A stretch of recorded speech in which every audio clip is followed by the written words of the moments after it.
What happens in the sky affects life down here on Earth. The celestial compass shows you how and guides your way with astrology you can use from professional astrologer Kathy Beal. Every episode features her light-hearted, practical forecasts and navigational tips, blended with humor, optimism, and a love of patterns, symbolism, and pop culture references. Kathy translates technicalities into concepts that apply to real life. You'll learn how the current moment ties to where we've been, from the recent past to cycles that last happened years ago, and get a look at where we're heading. And much more, from special topics to special guests. The Celestial Compass, enlightening, entertaining, and empowering. Here's your host, Kathy Beal. EmpowermentUnlimited.net with another exciting installment of Celestial Compass.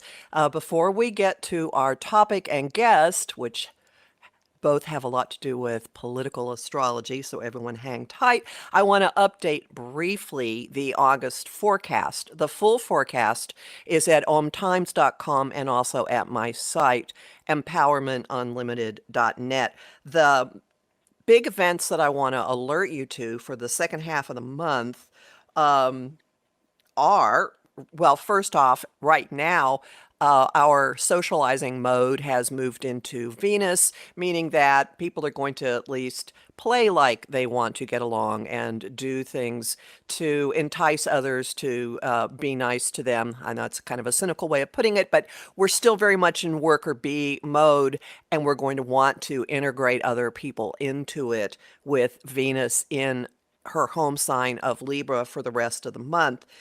Very soon, we'll have kind of a fusing of our minds and actions, so it'll be a moment of thinking something and making it so, a Jean-Luc Picard streak for everybody when Mercury joins Mars in Virgo on the 18th. That's astonishing energy for planning, strategizing, running spreadsheets, and actually having follow-up for what you've got going. Things will be kind of chaotic over the weekend with Mercury and Mars both making aspects to Uranus, the guy that throws monkey wrenches into things. You think something's going to go a certain way, and then bam, Uranus gets involved, and anything can happen. This can be liberating. It can open you to other possibilities. It may bring epiphanies. It will break you out of a stuck feeling. And the chaos doesn't last horribly long because Venus very quickly has a stabilizing aspect with Saturn, the planet of adulting. On the 23rd, Venus trines Saturn, and whatever we do have abiding in our life, we really want to shore it up, commit to it, bring structure to it. And around that time also we have the second full moon in Aquarius. That's actually the day before, on the 22nd, when Mercury and Mars are both having their little fun with Uranus, which actually rules this full moon. Now you might think, didn't I just hear this? Last month we had a full moon in Aquarius as well, and this one will have Jupiter nearby. Jupiter, the guy that ups the ante of any action that he's near, and this means that the status reports we're getting about our role in our collectives, in our friendships, will be possibly cartoonishly large, possibly just really, really fun, but watch for plot twists involving who you thought were your friends. There have been many, many splits and separations going on all year, and this one could bring another round of realizations of, well, that one's run its course. The final thing I want to alert you to is that at the end of the month, on the 30th, Mercury moves into Libra, Venus's intellectual home, where he will spend quite a bit of time because his last retrograde, or his next retrograde, starts at the end of September in this sign. So it's great for thoughts, for communicating, for negotiating, and sharing info. And with that, I am going to be quiet and introduce, well, I'm going to be quiet with my forecast and introduce our guest. Robert Glasscock. For over 56 years and 56,000 clients, Robert Glasscock has consulted with people from over 122 countries. He authored over 25,000 words annually for many years in American Astrology magazine's monthly and annual yearbooks. His writings for newspaper columns, magazine articles, and anthologies have been cited by Liz Green, among others. He contributes astrology webinars for organizations internationally. For the past 9 years, he's also presented over 300 webinars, classes, workshops, and practicums for Kepler College, which is the country's astrology college. He hosts student-requested solar arcs practicums, now in their 4th consecutive year, for in-depth astrological work predicting events which have later been confirmed in the news during Trump's administration and now into President Biden's. And I have been in a number of these practicums and am really, really honored that you've joined us, Bob. Thanks so much for being here. Wow, Kathy, I don't quite know how to follow that up. It's a wonderful introduction. I have to tell you, you know how much I appreciate you having participated in these groups and what you bring to it, because you've got such a great background and you've got an insatiable curiosity for the facts, which I love, and you just contribute so much to these practicums. You truly do. So thank you again for having me on. Yeah, sure. This is great. We have a mutual admiration society going here. Yes. Just to start things off on an even playing field for some of the listeners, because not everybody has actually studied astrology, could you really briefly explain solar arcs? Yes. For non-astrologers, even people new to this will often hear about their progressed moon, for example. Where's your progressed moon? And progressions in solar arcs are really two very ancient techniques that go back to the beginnings of astrology, really some 12,500 years ago, carbon dated, I'm talking about, when we did not have ephemerides that went 100 years into the future. So we didn't know, astrologers didn't know the positions of the planets even a year or two ahead. Maybe they were good enough astronomers, or their teachers were, that they had handwritten ephemerides that did predict the positions of the sun, the moon, and the planets for a year or two ahead. But that's as far as they could go. So they came up with a symbolic direction, we call it, or symbolic evolution of the horoscope that basically uses an old metaphysical equation. 1 day equals 1 year of life. So it's obviously symbolic. And it has zero basis in astronomy.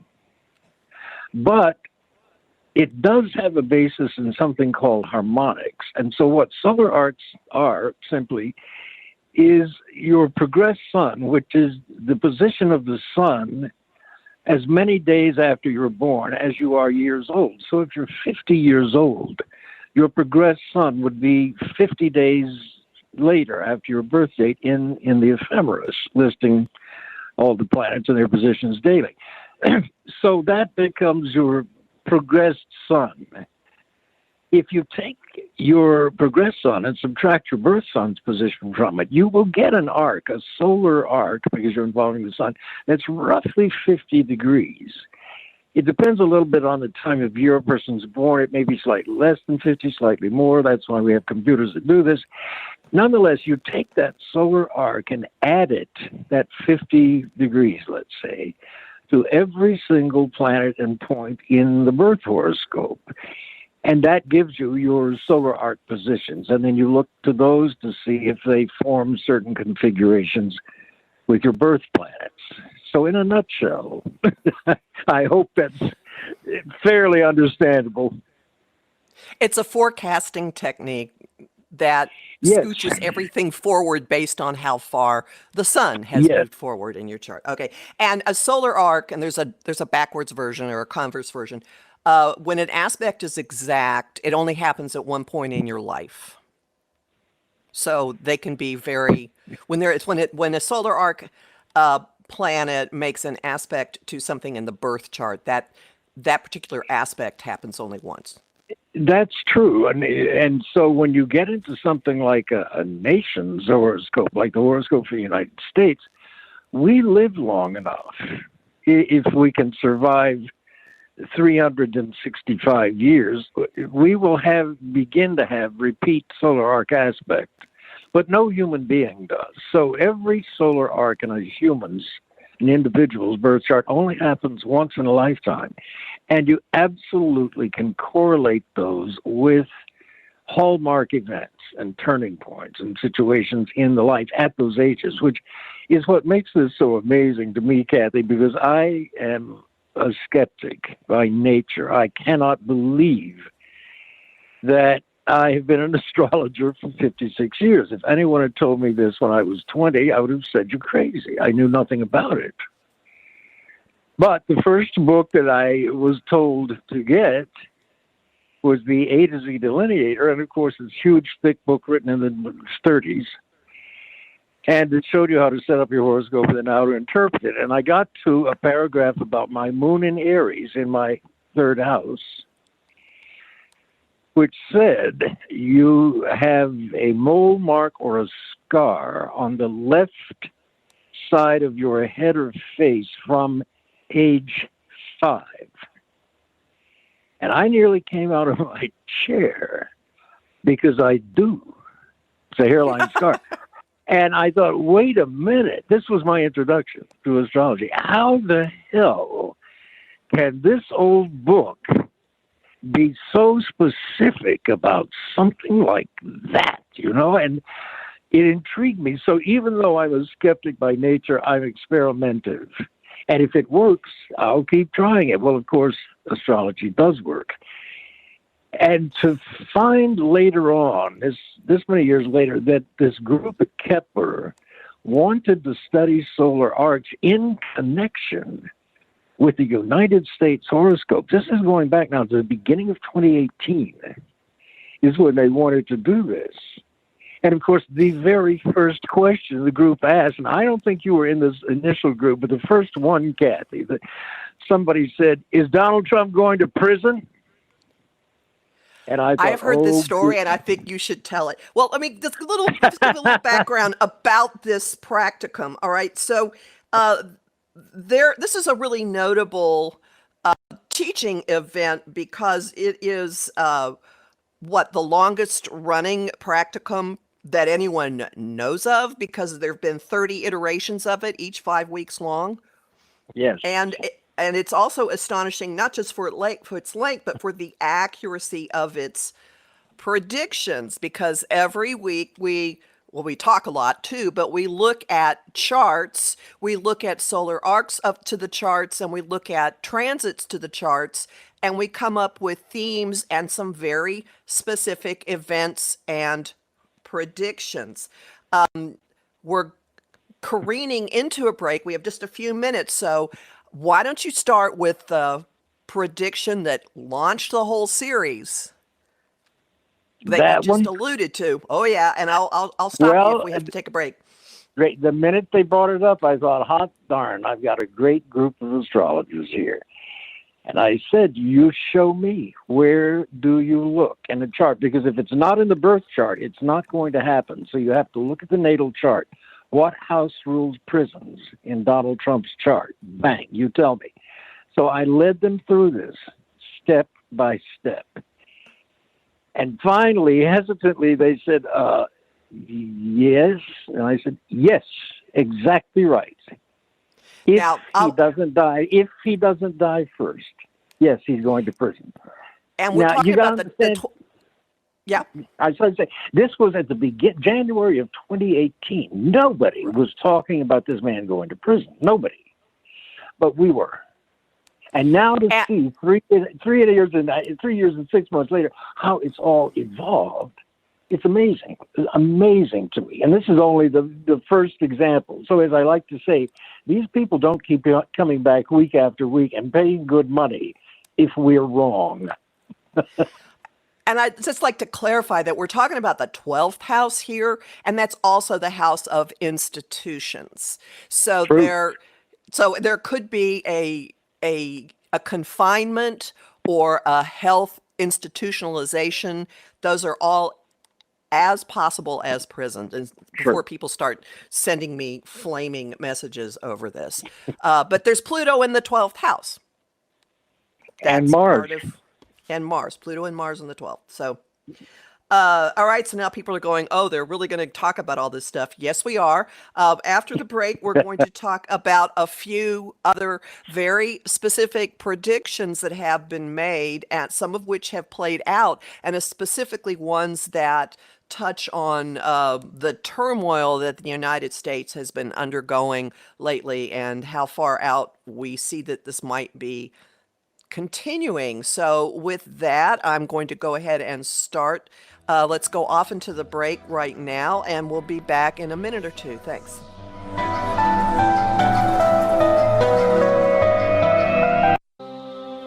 Want help with your own celestial compass?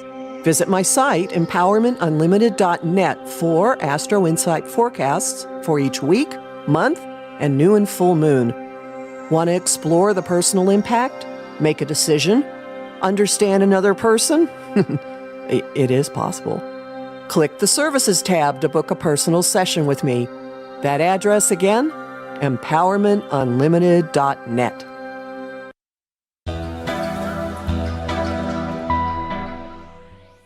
Welcome back to Celestial Compass. This is Kathy Beal, and we are talking to Robert Glasscock about political astrology and the large focus on the long-running solar arcs practicum that he's been hosting for Kepler College for the past couple of years.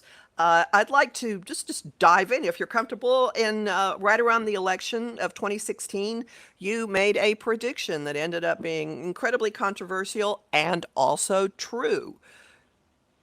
Yes, I Care to did. tell us? Care to talk about Sure. that?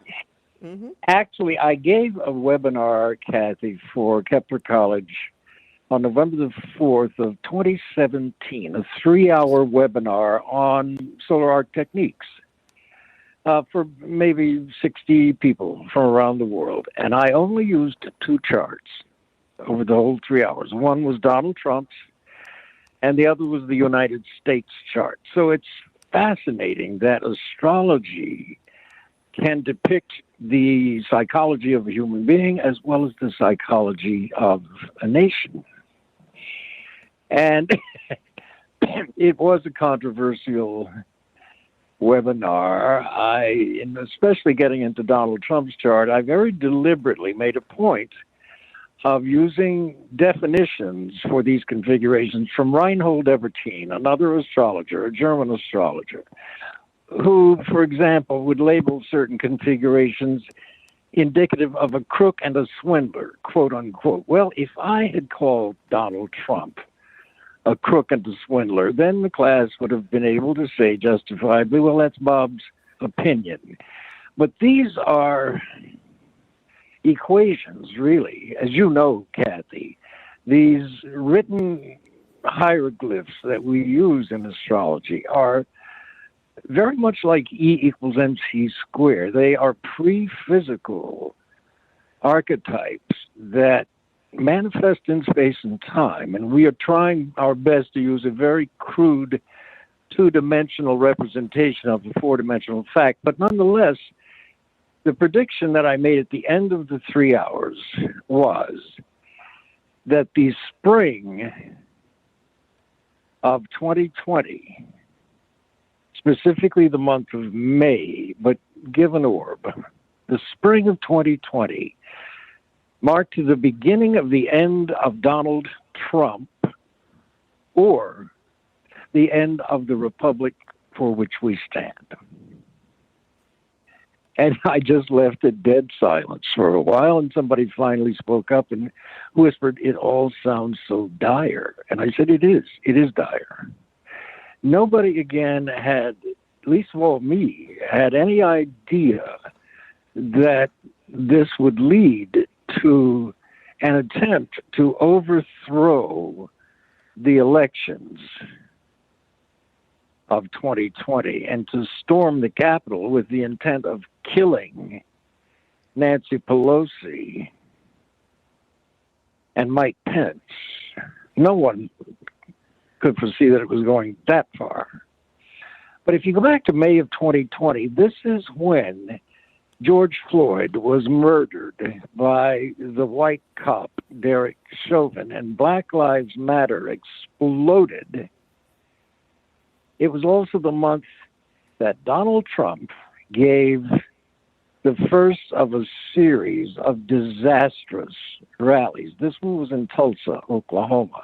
And indeed, it turned out, in retrospect, we can see this, that it was and still is steadily downhill for not only Donald Trump, but his children, whom we also discussed in this webinar. So that's the prediction that everybody rightfully should cling to, because no one else was talking about this stuff, not back then. And to be able to see it, go ahead. And that's what we do in these practicums. We look at specific charts with specific questions and then see, like, well, this looks like this is going to happen during this time period. And we were all, well, what other predictions that just jump out at you that are hot for right now, for example? Well, I don't know about for right now. I'm thinking of one. I can think about that and say that we did back during the elections in Georgia. There were 4 candidates, 2 Republicans, 2 Democrats in Georgia yet. And we looked at all 4 horoscopes and predicted that the 2 Democrats would win, which they did. And Warnock, who was a black candidate, has become quite an interesting figurehead during all of this. Now, back to your original question, what are you asking here now?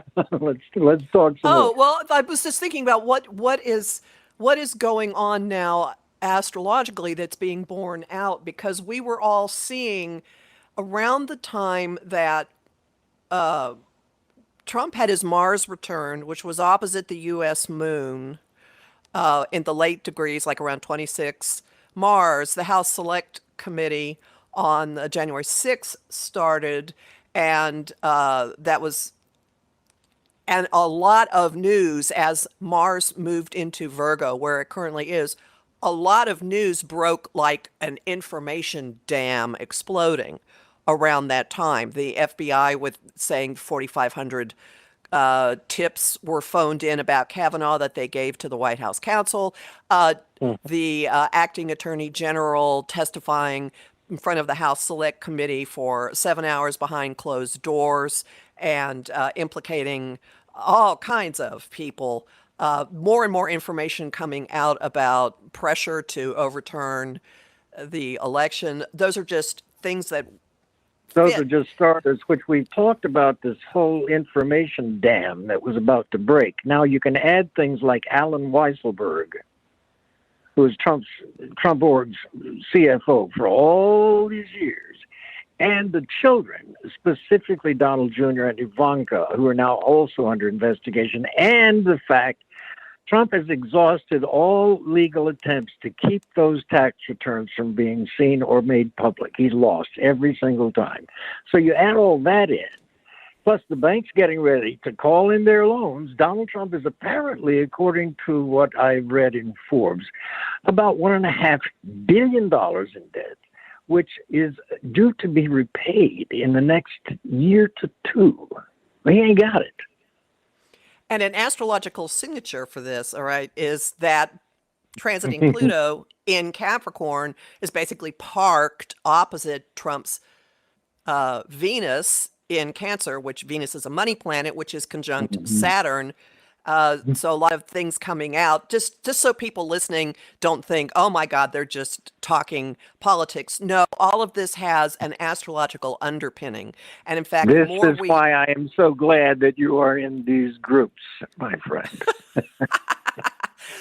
because I in my Astro Insight group on Facebook will post news articles with the heading of what current aspect is reflected in the archetypes. Like there was a Venus Pluto trine when Britney Spears' father stepped down as being her conservator last week.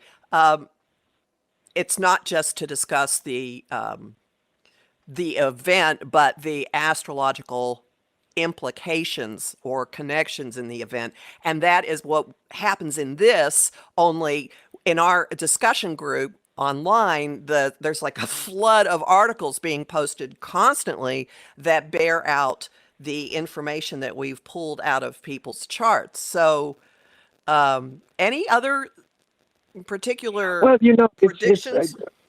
we can do some predictions too, but it keeps occurring to me.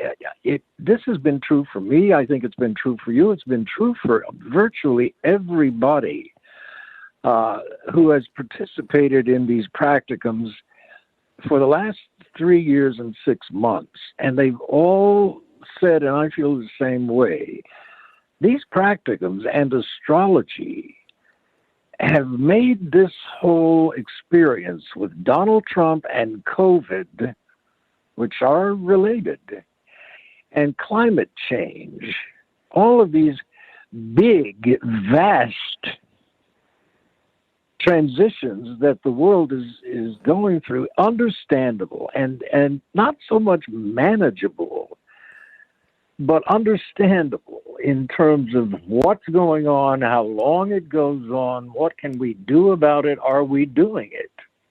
For example, we looked ahead first day, beginning of 2018, at a solar arc of Saturn. This is once in a lifetime. It's moving to conjoin Mars in the nation's birth chart. Among other things, it's in the 7th house of open enemies, war. And that is a classic indication of civil war, a second civil war. When we started out, we were about 6 years away from that. We're about 3 years away from it. So all of this time, because we read that in the beginning, we look at the ensuing news events to see, are we moving closer to that kind of polarization, or are we pulling back from it? So that Biden's election was a pulling back from civil war, except on January 6th, you've got this insurrection that's moving closer to us. And from then on, because this was all planned too, the big lie that the election was stolen, despite the fact that 60 courts have said there's no evidence for any such thing. But for a certain amount of the electorate in America, the elections themselves are now suspect and always questionable. And so we've got all these voter suppression attempts that are pushing us further and further, frankly, toward a civil war. What that looks like may or may not be what the original one looked like, because as you and I have talked, and this group has talked too, all you have to do is cut off the GPS, and suddenly nobody can do banking, nobody can do hospitals. They don't run without GPS.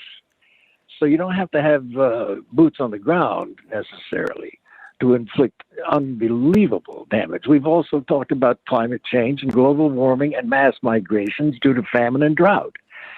And we've talked about COVID and how long that lasts. So all this idea that COVID's almost over, oh, no. We know as astrologers, transiting Neptune, which rules viruses, is in Pisces, which rules infections. So this pandemic will go at least until transiting Neptune enters the sign of Aries, which is not until January of 2026. So that's 4 years more. 4 years more that you can count on this virus affecting everything. You notice how it's affected the economy, shipping, delays in shipping, delays in raw materials, and so on and so forth, because of travel restriction, because of the virus. So this is having an enormous effect on the whole planet. But we've got 4 more years of, if we didn't know astrology, we'd go, my God, the world is spinning out of control. It seems to be, but it's also temporary. It's not going to always be spinning out of control. But when you're in a transition like we are, which involves the world's religions, the 3 great is Abrahamic religion, all transitioning. Believers are getting fewer and fewer every year. So this is a huge change in demographics. America is no longer, it's just barely a white majority now. In 10 years, it won't be. And yet it's got, as we've discussed over and over, all of this racism built into this nation's government, which has to be addressed. So there are no easy answers and easy predictions as far as as far as much of anything. Well, coming back to Neptune, let's go back to Neptune for just a second. All right, so many things that you have said, Neptune has been linking into. You mentioned the solar arc Mars heading for the U.S. No, solar arc Saturn heading for the U.S. Mars in Gemini in the 7th house of open enemies coming up in a couple of years. Gemini is a sign of duality. We've had a lot of things recently creating parallel realities, the sensation that there are 2 different universes happening. There are people who joke about, I'm here on Earth 1, and there's an astrological reason for this. We've had eclipses in the duality riddled signs of Gemini and Sagittarius, and they last year were squaring Neptune in Pisces, which is like pumping up the cosmic fog machine like crazy. So as the force of those connections started abating earlier this year and started really moving away by June of this year. So there is a lessening of the disinformation flying around that was really, really strong last year. But what locks this into everything you've been saying is that Neptune in the sky right now, 2 things about that. It's opposite Neptune in the U.S. chart, which is in Virgo, in, I believe, the 9th house of our philosophy. Am I correct? Or it's in our 10th? It's in our 10th. It's in our 10th of the president. 10th of the president. Okay. So transiting Neptune is opposing Neptune in the chart, and then last year the eclipses just whooshed that into craziness, and we had a president in office that was really pumping that up. But also, we've lived through Neptune opposing our Neptune before, which was right before the Civil War. So there are astrological recurrences already that presage or that are like this notion of Civil War. But as you say, with this Gemini emphasis, I've been saying for some time, it's already going on. It's an information war. It's an information war. Another thing that Neptune and Pisces both symbolize, as you know in astrology, that some astrologers tend to forget, is fossil fuels, oil, petroleum. And we're moving away by necessity for the good of the planet, because we really, scientists are telling us, we've got about 10 years, if that, to save ourselves and the planet. Things are so dire. 124 degrees yesterday in Sicily, the highest temperature in Europe on record. 124 degrees in Sicily. It's Death Valley temperatures. So these forces are going on whether we have abortion rights and gay marriage or not. So it's strange to me to see the prioritization of anti-abortion laws or anti-Semitic, all of the Proud Boy right-wing kind of stuff, scapegoating people when these huge forces are at work no matter what we do. So, but the thing I do like, Kathy, is transiting Jupiter, which is right now at the tail end of Aquarius, on top of our moon. It enters Pisces at the end of it, really in the beginning of 2022. And it'll stay in Pisces for a year there. So I'm expecting, it's going to be mixed, but I'm expecting some good news to come through scientific breakthroughs, also through some legislation. I've been surprised already by Amy Coney Barrett, or I've got so many names in my head now, the Supreme Court Justice's ruling. She just refused to hear a case, which throws it back. And everybody, the right wing is all up in arms. They were expecting a rule in their favor, and she didn't.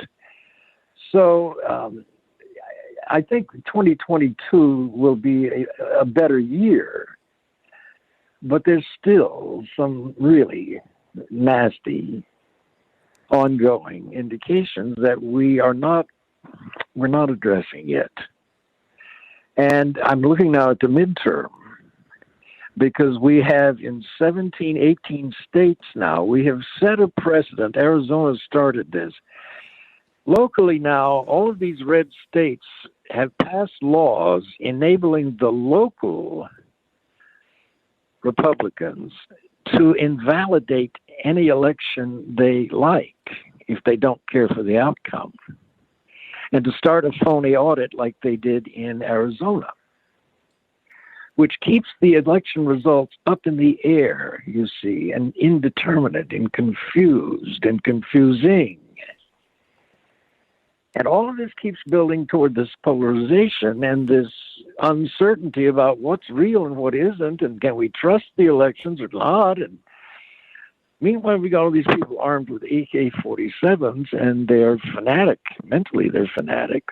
There's a beautiful article, a long article by, I believe, a Yale psychiatrist. Oh, I'm so sorry. I just noticed I was so caught up with what you were saying. We're late for a break. I'll be right back. Good.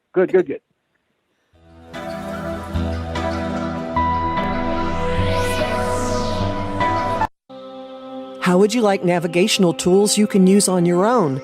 Visit my site, empowermentunlimited.net, and click the Shop tab. There you'll find lots of talks and guides explaining the big influences at work now, like Saturn in Aquarius and Uranus in Taurus.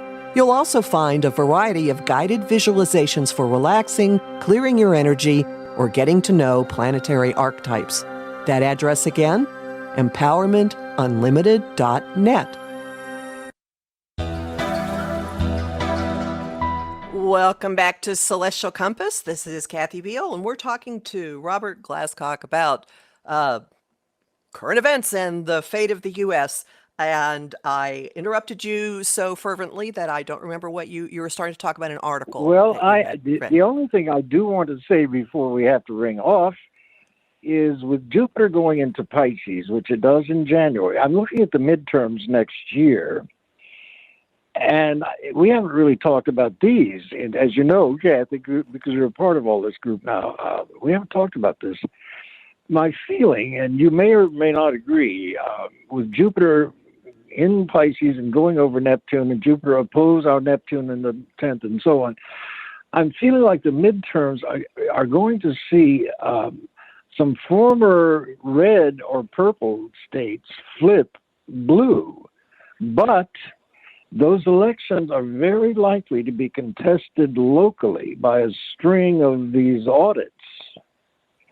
So the will of the people, I think, is definitely moving further away from the Republican Party, the GOP, because we keep hearing these articles about if we're not careful, we're going to become a dictatorship where a minority is ruling the majority.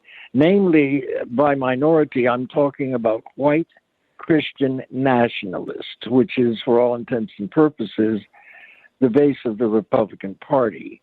The majority of the people are moving away from that, I think, and toward a more liberal, inclusive, democratic. This really is coming down to, are we going to have a democracy or are we going to have an autocracy?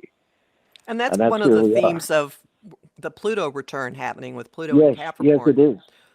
One I want to throw out before people are, slitting their wrists out there or anything. Um, let's look at what's going on with Saturn and Uranus, which have been traveling in a square this year. Saturn, old ways; Uranus, let's do things differently, to put it in a real succinct way. Two things: the transiting Saturn is going to trine Saturn, the U.S. Saturn in Libra, in the 11th house, which has to do with Congress. What does that say to you?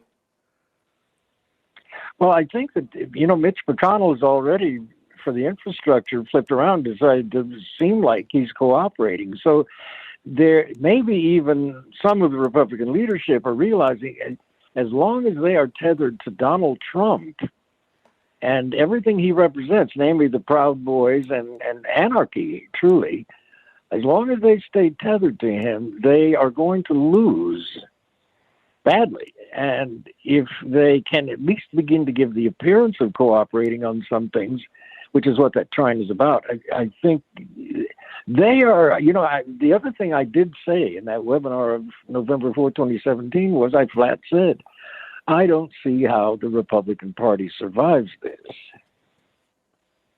I guess I still don't. It's been having its Neptune return, so yeah. Well, they're so associated with this white Christian nationalism now, and it really is a minority. Nobody's saying that you can't be a Christian or anything else, but this is very akin to the Ku Klux Klan, really, white Christian nationalism. And as usual, it is a minority, but it's one that's willing to exercise violence. The other thing, of course, here, Kathy, is the potential for a war here, a civil war here, or a civil war anywhere now, with everybody armed with nuclear weapons, that any of these things can trigger a world war, because the economies around the world are so totally interconnected. So let's look at Uranus and Taurus just briefly before we have to shut this down. Isn't there a silver lining in that? Mars is going to be on it next August. Mars joins Saturn in the spring, and then it goes across Uranus and Taurus. And Uranus was last in Taurus during, what was that? The New Deal in the 30s. That would be good. And unions, which have to do with Uranus in our nation's sixth house of the workforce, unions are, I believe, primed to make a comeback. We're down to almost between 6 and 8% of the workers are union now. It used to be about 30% at the height of unions. About 30% of the workforce was unionized, and then they had some bargaining power. Now there is no middle class. They have nothing. We've got the 1% and the other 99, and it's this economic inequality that cannot go on.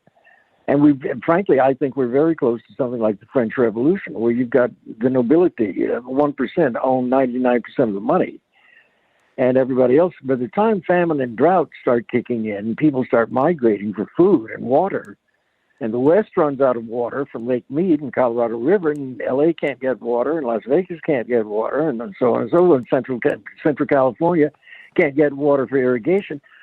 Suddenly people don't have food, people don't have water, they're moving, they're migrating, they have to survive, and this is going on around the world. It's not just here. So these are big, big forces that are demanding, you see, that the human race wake up. We are one race, not many. We're one race, and we have one planet. And no matter what our politics, we had better work together to fight these huge self-inflicted wounds. Fossil fuels, for example, we've got to abandon them.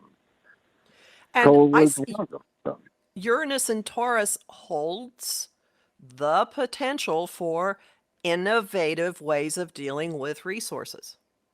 Especially the Earth, Taurus. So you're talking about mining and mineral rights. We've already decimated the Amazon because of overdevelopment.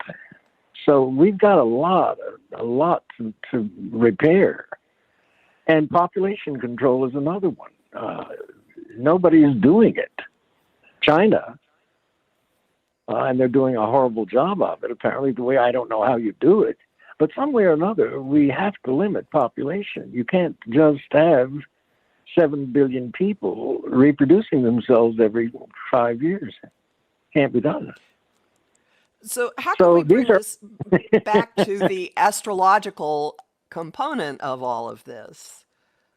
the thing that I find is that having been an astrologer for 56 years, it becomes a way of life, really, and a philosophy of life. Someone said to me the other night, I swear to you, 2 weeks ago at a party, then it's like a religion. And I said, no, it's not like a religion. Religion depends on faith.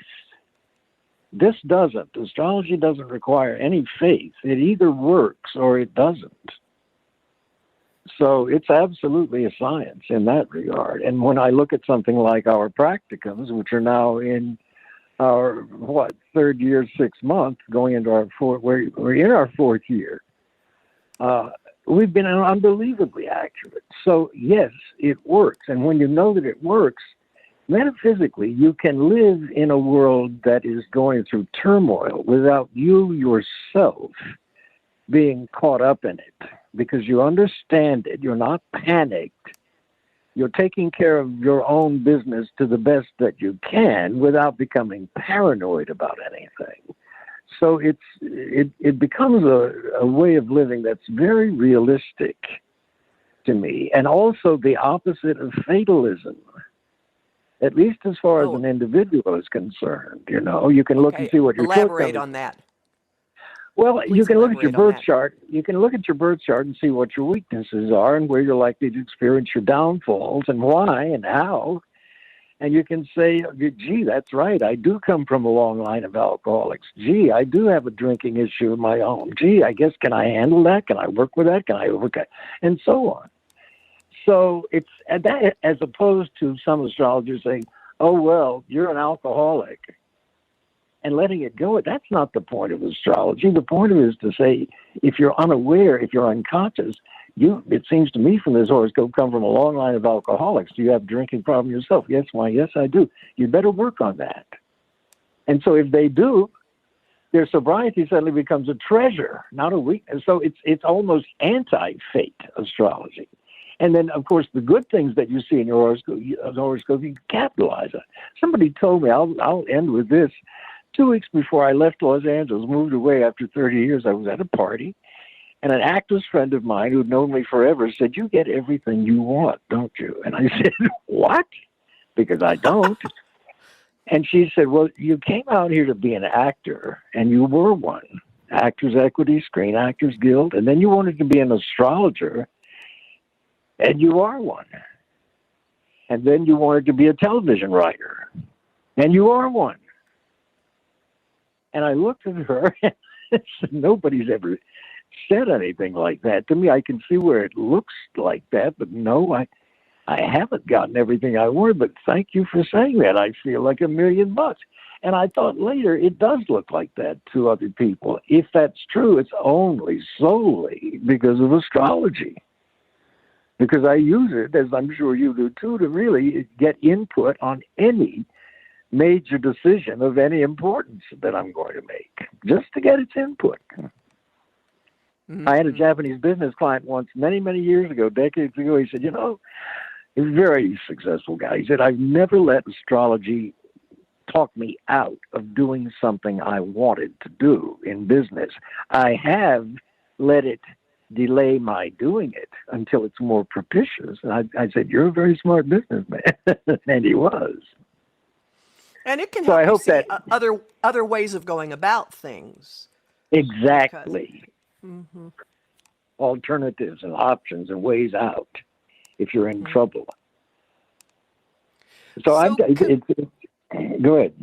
No, I was just going to say, can we leave a nugget of optimism on the table for people? I have one to propose, and I'm curious if you have another. You have mentioned Jupiter moving into Pisces, yes, and that perhaps ultimately easing some things. Well, I'm going back to Uranus and Taurus. When Jupiter's in Pisces, it is going to make a sextile or an opportunity aspect to Uranus and Taurus.